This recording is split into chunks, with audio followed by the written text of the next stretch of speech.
My name is Roel Snieder, and my work seeks to understand the behavior of very small and minute velocity changes as a function of time in rocks. Hello, my name is Andrew Geary, and welcome to Seismic Sound Off, in-depth conversations in applied geophysics.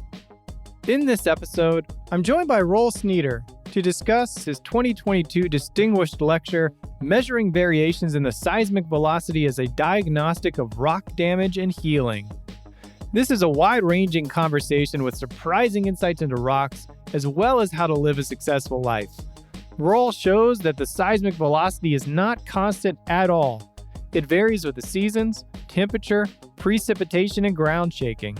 He also discusses how logarithmic healing in rocks is a widespread behavior that is akin in its generality to the Gutenberg-Richter law. Roel also provides insights into the role of spirituality in science and offers actionable tips on preventing burnout. Let's get to my conversation with Roel Snieder.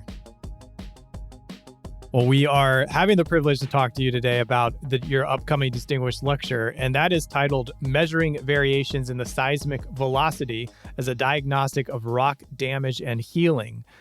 I don't see that term healing frequently in geophysics. What do you mean by that in this lecture? Yeah, that's a great question, because with healing we like to think of healing as sort of a biological issue. You cut your skin and the skin is broken, and then the skin heals again. And one of the surprises of the research that was done by myself, but also from others in the field, has been that what we see is that after, for example, strong shaking, the seismic velocity in rocks drops, not by a whole lot, usually a fraction of a percent, and then it recovers again. And it almost looks like there is no... The rocks never reach a true equilibrium because they're always being perturbed. So they are being damaged by external perturbations, mostly vibrations. And then they heal again, just like biological tissues do. And that was quite a surprise for me when we first saw this. That is pretty neat. My ankle is currently healing from an injury, and it's just fascinating how the body does that. And it's pretty neat that rocks do that as well. What about your work and study inspired you to develop this particular lecture? Well, it really was to be honest, it was a surprise to me that we can measure very small velocity changes in either in laboratory conditions or in the subsurface. And it's very small, like of the order of a tenth of percent. If the conditions are right, it's actually not difficult to do that. What sort of opened up was a new world, in the sense that seismic velocity was not a constant, but it was changing all the time. For example, there's a beautiful study by my colleague Christoph Schoenfelder in Potsdam. He shows actually that seismic velocities change with earth tides. So just like the oceans are subjected to tides because of the gravitational attraction of the moon, so does the earth, is being deformed every 12 hours. And we see that in seismic velocities. At least in some places we see it when the conditions are right. It's just fascinating that we can measure these things right now. That is a fascinating discovery about the tides. Speaking of these really small changes you're noticing, why is it possible to detect these time-lapse changes in the seismic velocity so accurately? Well, the basic concept is actually very simple. But we use waves that have bounced around in a medium, and the medium can be a laboratory sample, or it can be a part of the subsurface of the Earth, that have bounced back and forth repeatedly. So because of this bouncing, the waves spend more time traversing the medium, and therefore they are more sensitive to changes in the velocity in the medium. So we have many examples where if you look at the direct wave, the wave that propagates from a source to the receiver, and you perturb the medium, for example, in a rock sample that you slowly heat up, you don't see any changes in that first arrival. But now you look at changes that have bounced back and forth in that rock sample and that have effectively had a propagation path that was 10 times as long. So you're looking at the scattered wave or the resonances, and you can see very well detectable changes in those later arriving waves. So the key is to basically look at later arriving waves that have bounced back and forth in the medium that you are investigating for a long time.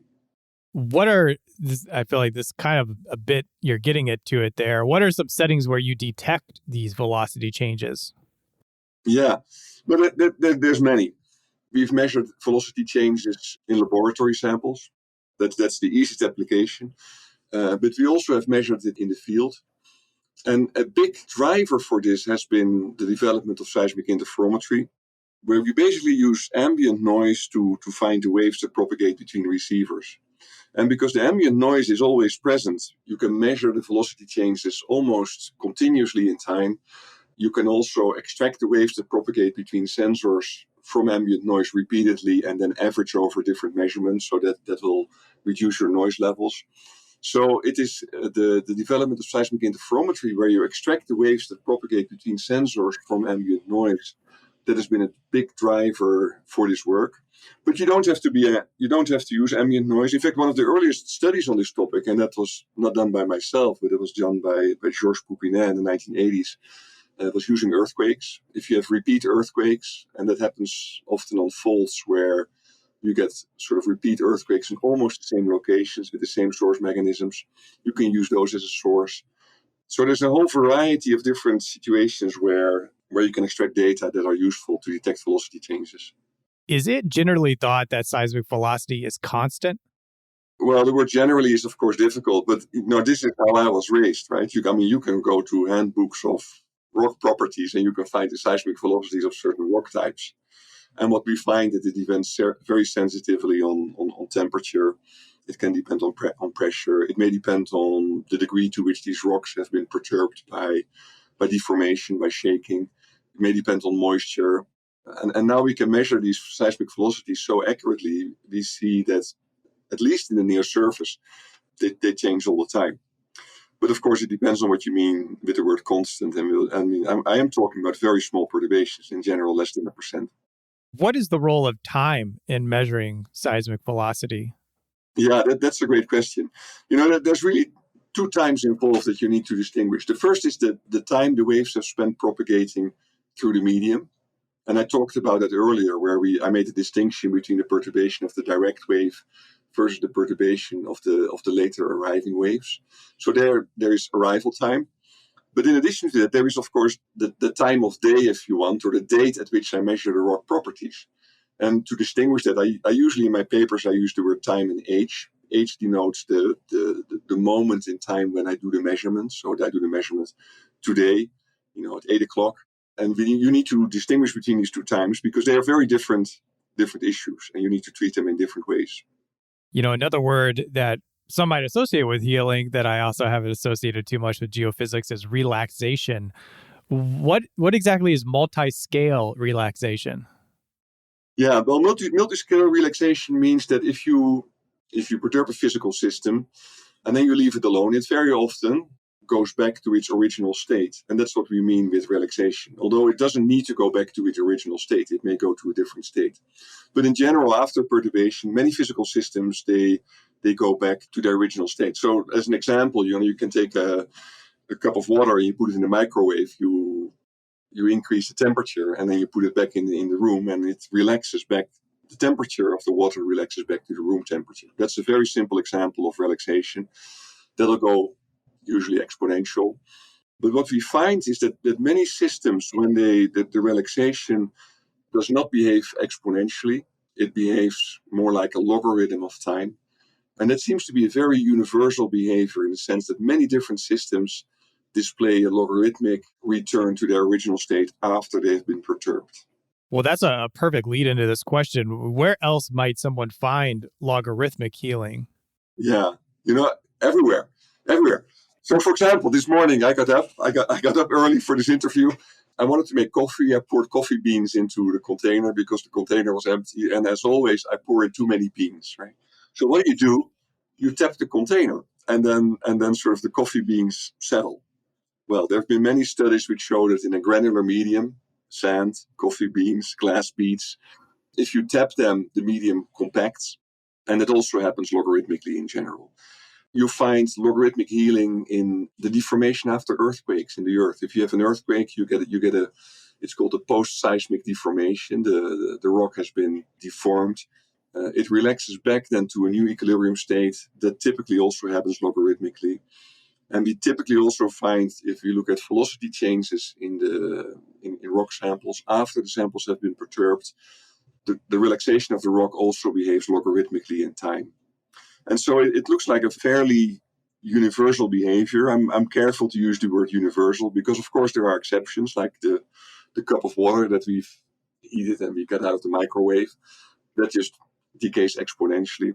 But you get a logarithmic healing because there's many different healing processes taking place, and each of them have a different time scale. So that's why we also talk about multi-scale relaxation. And you can show that the combination of all these different healing processes, each with their own time scale, together then manifest it as a logarithmic time behavior. That's a very relatable example you offered there. Who is the perfect audience for this talk, for this distinguished lecture? Well, I think, first of all, geophysicists, and especially geophysicists who are interested in time-lapse changes in the subsurface. But as I indicated, there's many other examples where this topic might be relevant, other examples in science and technology. I know that seismologists in general are very much interested in this topic.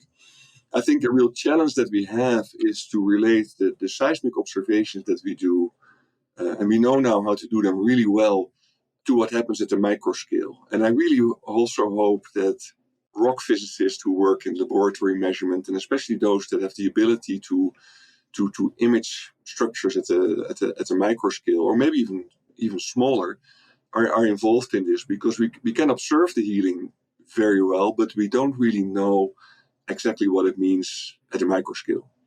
Then there's plenty of examples that come to mind where this is very relevant. Hydraulic fracturing is one of those examples where you typically fracture a rock, and then you want to know how the rock behaves after you fractured it, and especially to what extent the permeability remains high, and seismic velocities might be a way to monitor that. It may not be the best way to monitor it.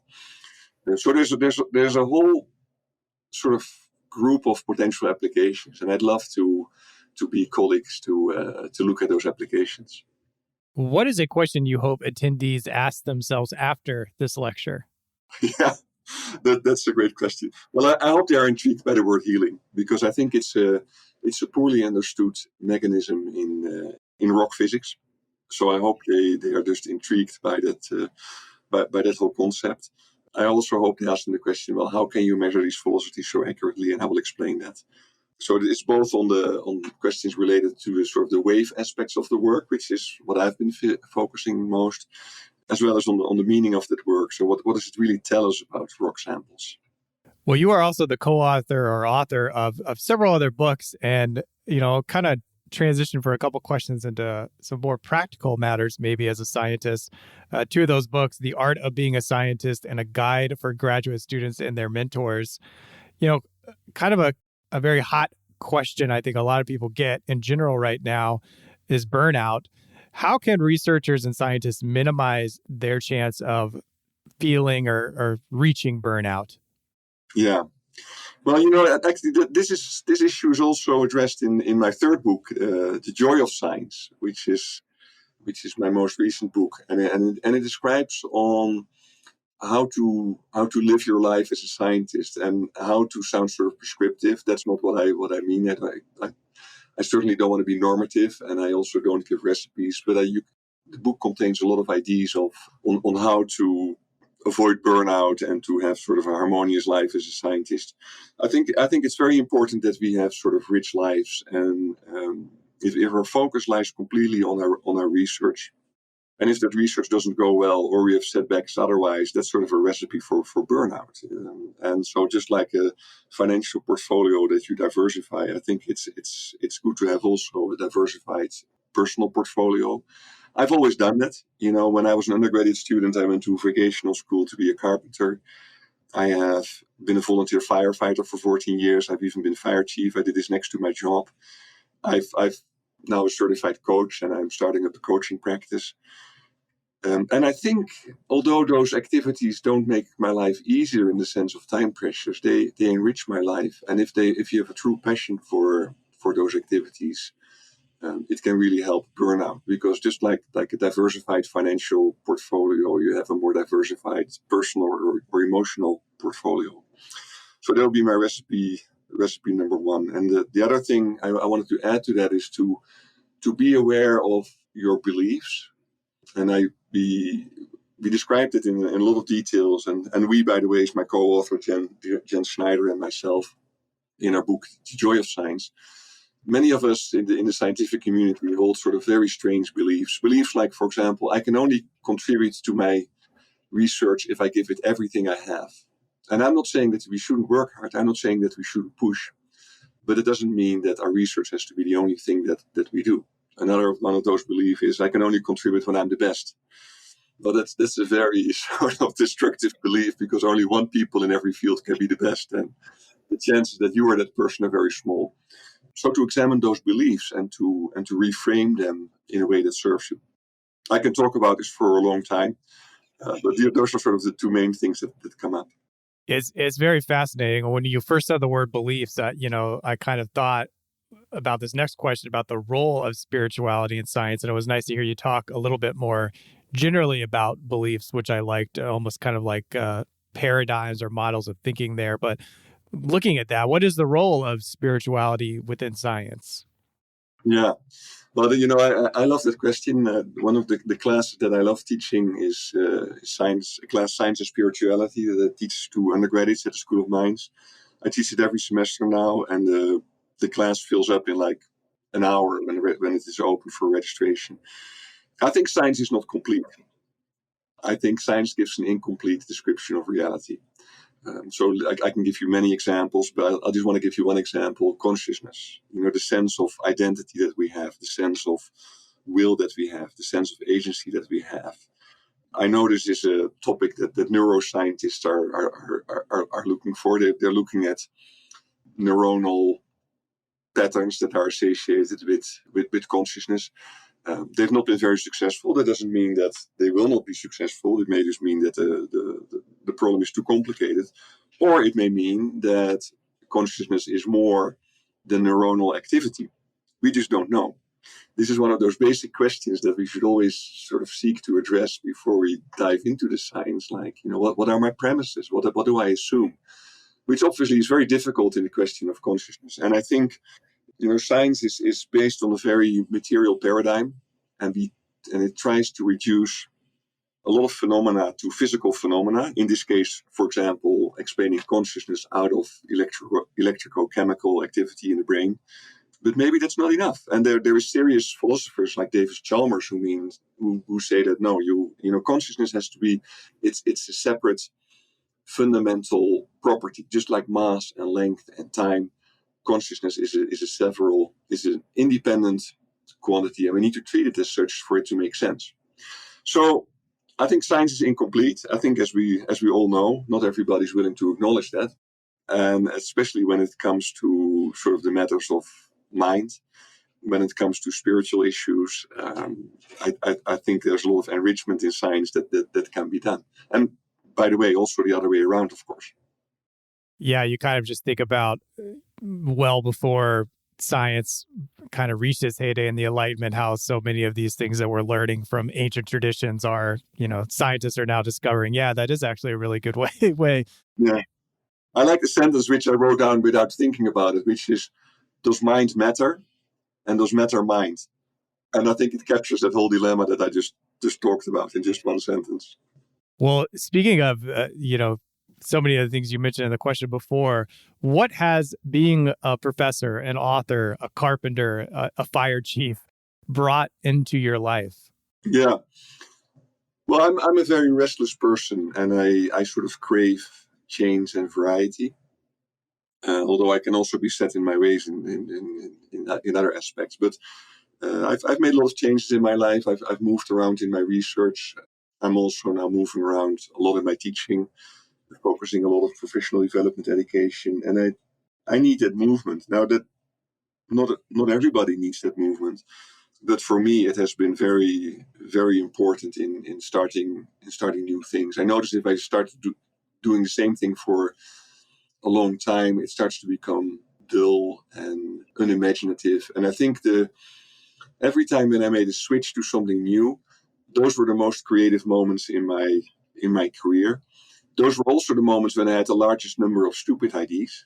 But that's okay. It's okay to have stupid ideas as long as you can weed them out early.